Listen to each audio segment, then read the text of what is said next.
For 3,000 years, it was the capital of ancient Egypt, a sprawling metropolis that basically defined an entire civilization. But today, the great city of Memphis is gone, or is it? It's one of the great puzzles in archaeology, right? How does the largest and most powerful city on Earth for a huge chunk of history just vanish? Where did it all go?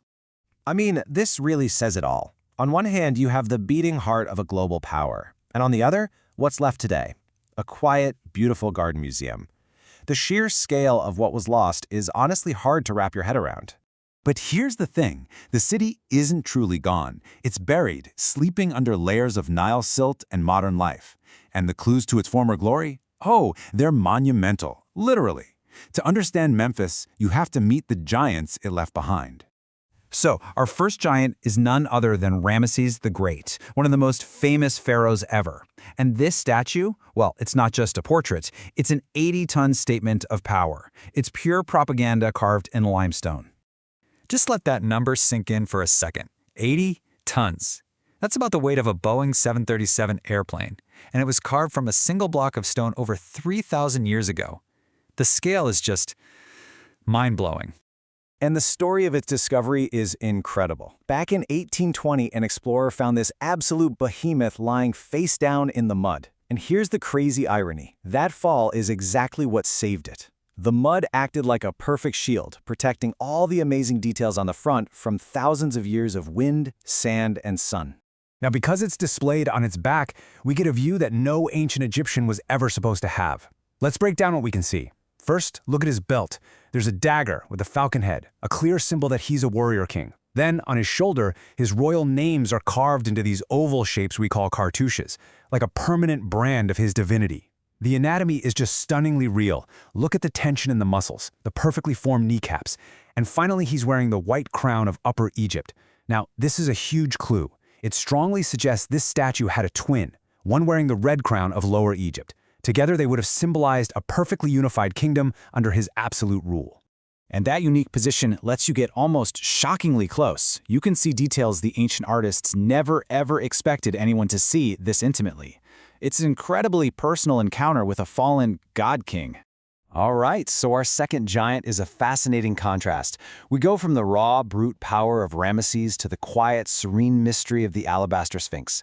This guardian is a different kind of marvel, more enigmatic, and carved from a really special material. You see, most sphinxes are made of limestone or sandstone. This one is calcite, what we call Egyptian alabaster. It's this precious semi-translucent stone that seems to just glow in the sunlight. And at 80 tons, it is the largest statue of its kind in the entire world. A truly one-of-a-kind masterpiece. So what really makes it special is how different it is from its super famous cousin at Giza. The Great Sphinx guards a necropolis, a city of the dead. But the Memphis Sphinx, it guarded the entrance to the Temple of Ptah, the very heart of a living, breathing city. A huge difference. And while we're pretty sure the Giza Sphinx is Pharaoh Khafre, this one has no inscription. Its identity is a total mystery. Scholars argue about whether it's the powerful female pharaoh Hatshepsut or maybe Amenhotep II. So these two giants, the king and the Sphinx, once stood in this incredible, thriving city. But to find that city, we first have to understand its relationship with its enormous counterpart, its city of the dead. A necropolis isn't just a cemetery. The word literally means city of the dead. And for the Egyptians, it was a massive architectural landscape built for eternity. Memphis, the city of the living, was on the east bank of the Nile, the site of the rising sun, and its necropolis, the city of the dead, perfectly mirrored it on the west bank, the site of the setting sun. And the scale here is just immense. The necropolis isn't one place. We're talking about a 30-kilometer-long chain of pyramid fields and cemeteries. You know the famous sites, Saqqara, Dashur, Giza. They were all part of the vast burial grounds for the one capital city of Memphis. This huge funerary landscape evolved over centuries. It all started at Saqqara with the very first dynasties. Then it hit its absolute peak with those massive pyramids at Dashur and Giza in the 4th dynasty. And it just kept expanding with new sites like Abu Sir. It was all one interconnected system with Memphis at its center. So if the city is buried, how on earth do we find what's left? Well, that brings us to the modern era. Today, archaeologists are using new tech and facing some pretty incredible challenges to bring the lost capital back into the light. There are three huge obstacles. The water table is rising, which threatens to damage everything that's left. Then you have thousands of years of Nile floods that have buried the city under meters and meters of thick silt. And finally, the modern village of Mit Rahina is built directly on top of the ancient capital.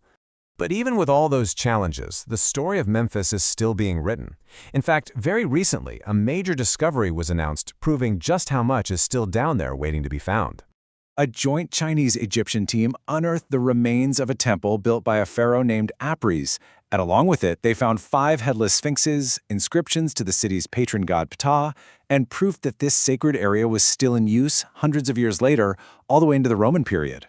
It's a massive find that's helping us redraw the map of ancient Memphis. So after all this, the giants, the invisible city, the new discoveries, what's the big takeaway? Why does this lost city still matter so much? Here's why it matters. Memphis wasn't just a place, it was the engine of ancient Egypt. For 3,000 years, all power, royal, spiritual, military, it all flowed from this one city. Without Memphis, you don't get the pyramids at Giza. You don't get the great temples at Karnak. It was the source code for the entire civilization. And the fact that we are still uncovering its secrets today just proves its story is far from over. These recent discoveries prove that incredible treasures are still waiting. It really makes you wonder, if a temple and 5 sphinxes were just found, what else is down there? How many more giants are still sleeping beneath the sands of Egypt's first great capital?